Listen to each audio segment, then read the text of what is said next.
Meus caros irmãos, muito bom dia. Eu os cumprimento com a graça e a paz do Senhor Jesus. Antes de iniciarmos aqui a nossa celebração, o nosso culto, eu preciso dar um aviso. Nós recebemos um decreto esta semana, em função da pandemia. Vivemos aí um período acentuado de disseminação do vírus, muitas pessoas contaminadas, os hospitais bastante tomados de pessoas, os leitos já são poucos.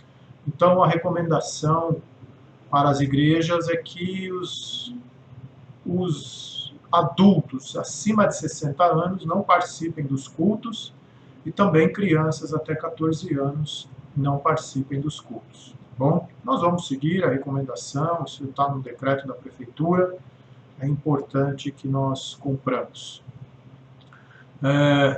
Eu tenho para mim que isso é temporário, logo essa situação estará resolvida e nós voltaremos aí às nossas reuniões, às nossas celebrações, aos nossos cultos presenciais, nós voltaremos à nossa mesa, está ficando bonita a nossa cozinha, nosso espaço de comunhão, de lazer. Então, continue as suas orações, continue se cuidando, até que venha, então, essa vacina, todos sejam vacinados e tenhamos aí a normalidade restaurada, tá bom? É Natal, eu quero ler com vocês um texto natalino que diz assim: o povo que andava em trevas viu a grande luz, e aos que viviam na região da sombra da morte, resplandeceu-lhes a luz. Isaías capítulo 9, ele se refere ao momento da vinda do Messias. Vamos orar? Pai, muito obrigado, Deus, por essa estação tão preciosa, por esse tempo tão gostoso, de alegria, de contentamento, de festa, de celebração, que é o Natal. Que nada, Senhor Deus, do que esteja acontecendo, os problemas que enfrentamos neste ano, impeça-nos, ó Deus, de viver, de experimentar, de nos alegrarmos com a celebração do Natal, Pai. Não permita que tenhamos inteligência espiritual, sabedoria dos céus, para vislumbrarmos muito além, ó Deus, do presente, do imediato, para olharmos com os olhos da fé o que o Senhor tem para nós e nos regozijarmos com a celebração do Natal. Muito obrigado, Deus, por esse tempo, e que seja um tempo muito abençoado, de aprendizados e de grande alegria, Pai. Dá-nos uma manhã na Tua presença, uma manhã abençoada. É nossa oração, Senhor, em nome de Jesus. Amém. Então os pastores voltaram aos seus campos e rebanhos, glorificando e louvando a Deus pela visita do anjo, e porque tinham visto a criança, assim como o anjo havia dito. Eles falavam a todo mundo o que havia acontecido e o que o anjo lhes havia dito a respeito daquela criança. Todos os que ouviam a história dos pastores mostravam admiração, porém Maria tranquilamente guardava estas coisas em seu coração e muitas vezes pensava nelas.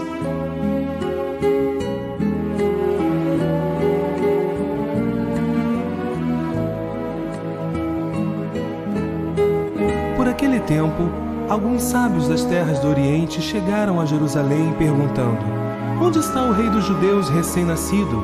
Pois nós vimos a sua estrela nas distantes terras do Oriente e viemos adorar o menino. Magos do Oriente, seguindo a estrela brilhar pela areia quente,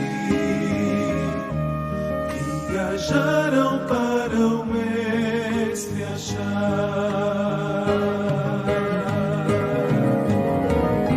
Seus presentes vem trazer,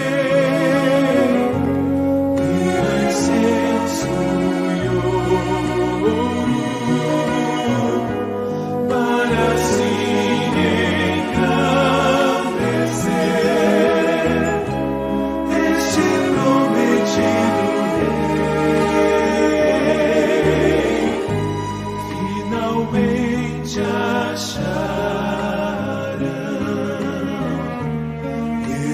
exultantes contemplarão com amor no coração, se prostrarão para o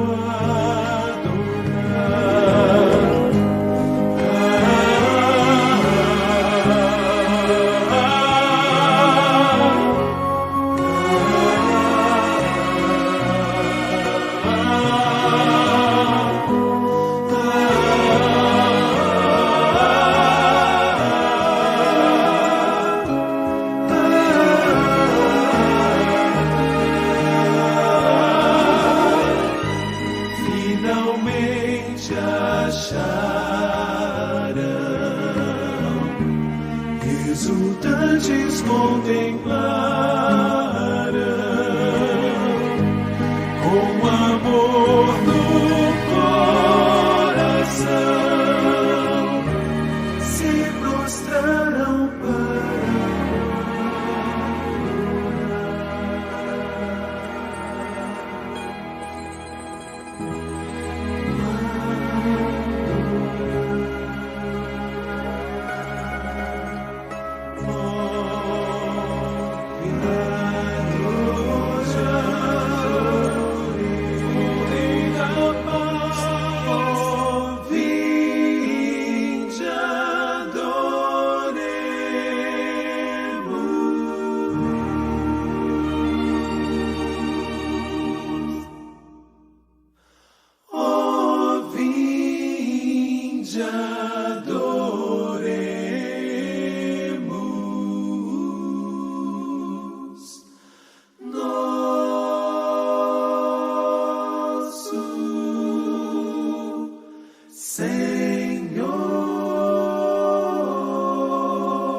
Era o final da década de 70, início da década de 80, na segunda quinzena do mês de novembro, e daqueles bons anos de infância. Nessa época iniciava uma estação cheia de euforia, cheia de alegria, expectativas. As irmãs, nossas professoras na igreja, se reuniam para definir a programação de Natal. Sempre acontecia no dia 24 de dezembro. Era uma tradição forte na Igreja Batista do Imirim, igreja da minha infância, da minha adolescência. Era um tempo tão gostoso. Ficávamos ansiosos pelos ensaios, pelas roupas, pela noite de Natal. Aí elas definiam a programação, sempre uma sequência de representações natalinas, que começava com as crianças, intercalava-se ali com os cânticos natalinos e congregacionais, uma breve palavra pastoral, até que chegava na última peça, que era a mais completa. Então, as irmãs distribuíam para nós os papéis de cada um verso, um personagem na peça principal, um espaço ali no coral infantil. Eu me lembro de vários papéis que eu representei. Pastor, o dono da pensão que não hospedou Jesus, um dos profetas que anunciaram algo sobre o nascimento de Jesus. Mas o que mais marcou foi o papel de um dos reis magos, que vieram do Oriente para adorar o menino, o recém-nascido rei dos judeus. Eu, Paulo, meu irmão, e Alexandre Pardal, que tem a nossa idade, tínhamos praticamente o mesmo tamanho naquela época, nós três representávamos os magos da narrativa de Mateus, capítulo 2. Tudo começava quando eles já haviam chegado onde estava o menino Jesus. Então, nós recitávamos juntos assim: alegres aqui estamos, para o menino adorar, uma estrela que avistamos nos trouxe a este lugar. Lá do Oriente viemos, nossa dádiva trazer. E tudo, pois, o que temos, queremos lhe oferecer. Aí eu era o Belchior, aquele que trazia ouro para o menino Jesus. Então, a minha entrega de um presente que eu trazia na mão, dourado, era precedida pelos seguintes versos. Só ouro que poderia, como símbolo de riqueza, de poder, soberania, majestade e realeza. Ao Rei dos Reis ofertar isto que o eterno Deus, todo o tesouro dos céus, a humanidade quis dar. Na sequência havia Alexandre Pardal. Ele representava o Gaspar e o presente dele que ele oferecia a Jesus era o incenso. Ele dizia assim, então: ao meu Supremo Senhor, em sincera adoração, o incenso do meu louvor sobre o altar do coração. Nele desejo queimar, pois dos celestes odores as almas dos pecadores estão a se impregnar. O terceiro era meu irmão, Paulo. O Pardal ficava na frente para diferenciar um pouquinho, né? E ele era o Baltazar. Ele então entregava a Jesus a mirra. Com minha oferta olente para um culto merecido, fruto de uma fé ardente, trago mirra ao Deus nascido. Ó bendito do Senhor, o santo do Deus ungido, que veio por seu amor salvar o mundo perdido. Estes versos marcaram os natais da nossa infância. Eles eram decorados para recitação no dia de culto. Aquele culto especial pelo qual esperávamos com uma ansiedade gostosa durante os meses de novembro e dezembro, enquanto ensaiávamos semanalmente. Nós nos entregávamos àquela aventura de celebrar o Natal de Jesus. Era como se estivéssemos realmente ofertando presentes preciosos ao menino Jesus, com o coração cheio de anseio, de alegria, de gratidão. Se nós entendíamos tudo o que estava acontecendo, tudo que aquela celebração representava, eu não sei te dizer exatamente. Éramos bem crianças. Mas o que tenho na memória é uma emoção muito prazerosa por celebrar o nascimento de Jesus. A sensação de uma entrega plena, que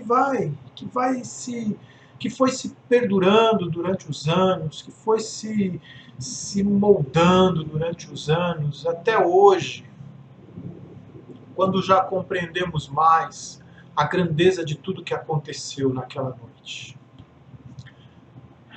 Aqueles homens do Oriente foram guiados por uma estrela que anunciou o nascimento de um rei que, apesar de toda a simplicidade do cenário do nascimento de Jesus, uma casa humilde, onde o que tinha para ele era uma simples manjedoura, aqueles homens reis, aqueles magos, atestavam e anunciavam a sua realeza, a sua nobreza, a grandeza de um rei.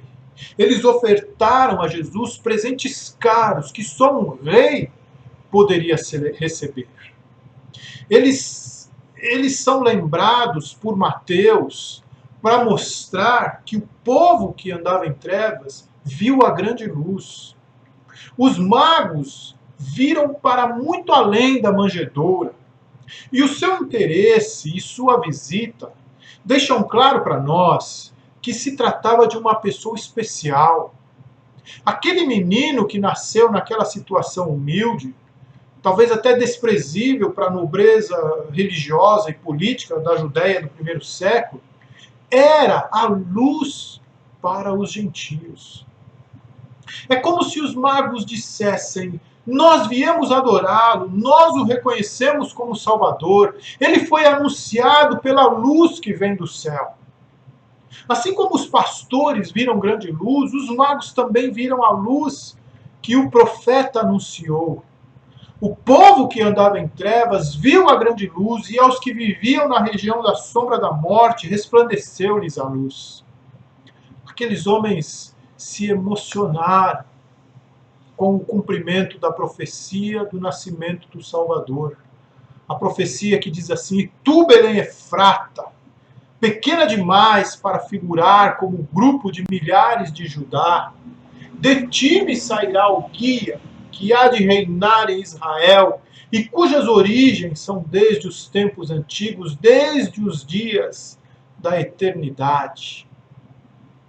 Nasceu o Rei, o Senhor, o Salvador, o Messias prometido, que mudou a história,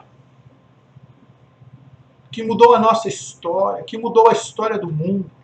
Uma história que é contada antes dele e depois dele. Os magos do Oriente nos ensinam que há em Jesus uma nobreza especial. Uma nobreza que provoca em nós uma emoção diferente.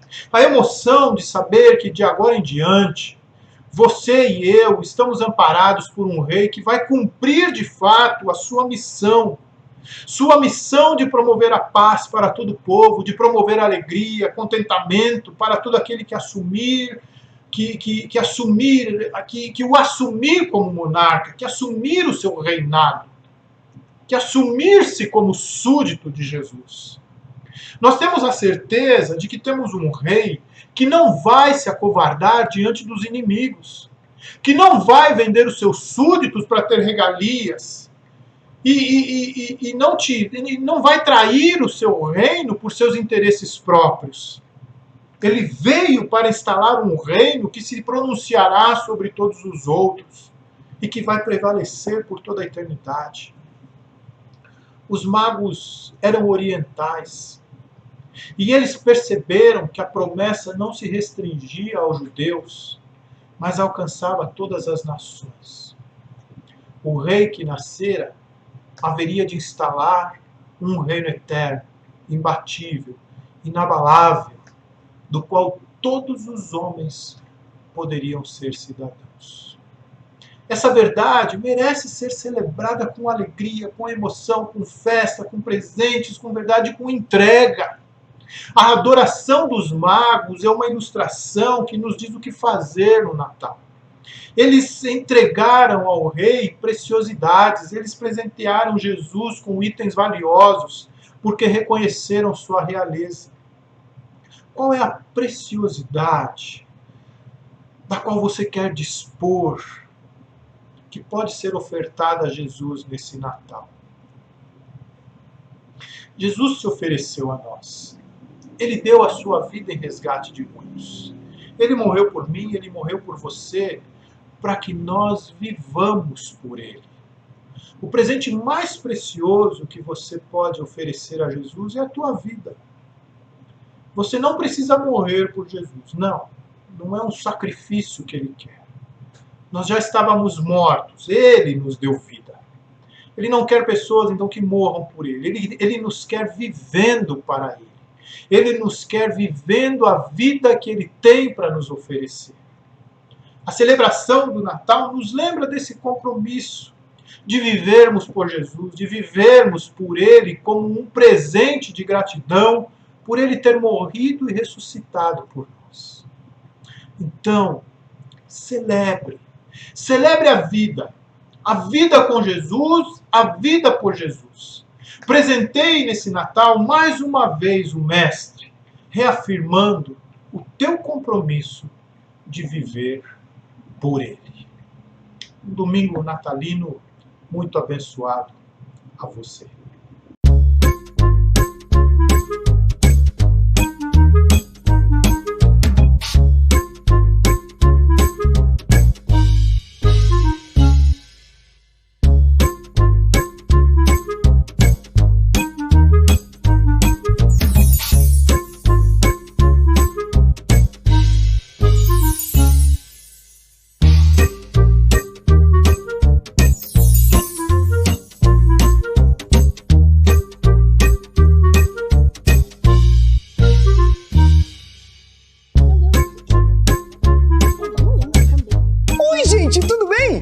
Vocês estão? A gente tá bem. E em casa. Isso é tão bom!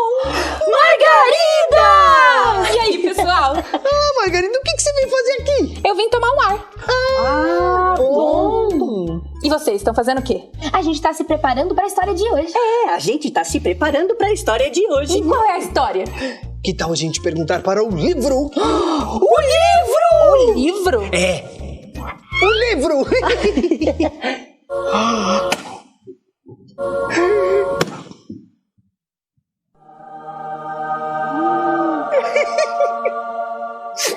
Tibério? Tibério? O que foi, Tibério?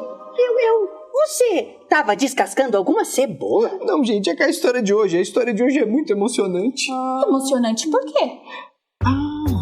Vocês vão descobrir o que é clara e salgada. Cabe em um olho e pesa 1 tonelada. O mestre tinha muitos amigos em Betânia, na Judéia. Vocês se lembram de Marta e Maria? Aquelas que ele foi na casa delas? Sim. Então, elas tinham um irmão, Lázaro, que estava muito doente. Elas pediram para um mensageiro ir até o mestre. Então, Jesus... Deixa eu ser Jesus! Vamos ver quem a máquina de histórias vai escolher.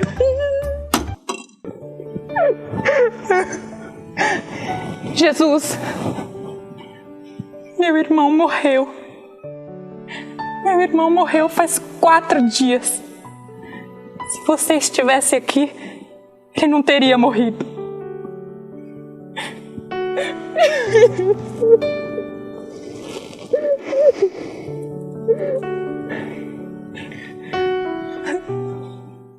Mas eu sei que mesmo agora, Deus dará tudo o que você pedir.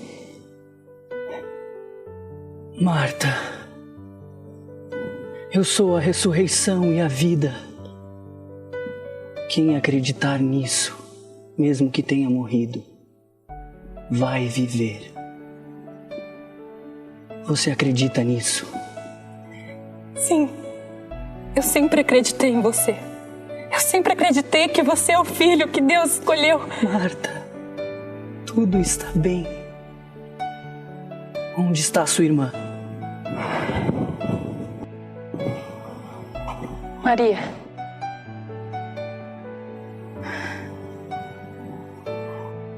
Mestre, Maria. se o senhor estivesse lá, mestre. Eu sei. Eu sei. Eu sinto a sua dor, conheço o seu coração e amo cada um de vocês. Não pense que me esqueci, nem pense que me atrasei. Seu choro é meu também, mas eu sei, eu sei. Nunca te deixarei, nem nos piores dias. Sou seu amigo e nunca vou te abandonar. Nunca te deixarei, nem nos piores dias. Sou seu amigo e nunca vou te abandonar.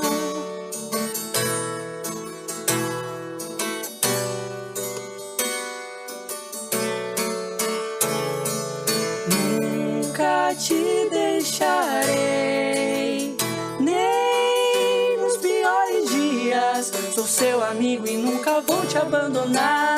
Nunca te deixarei, nem nos piores dias. Sou seu amigo e nunca vou te abandonar.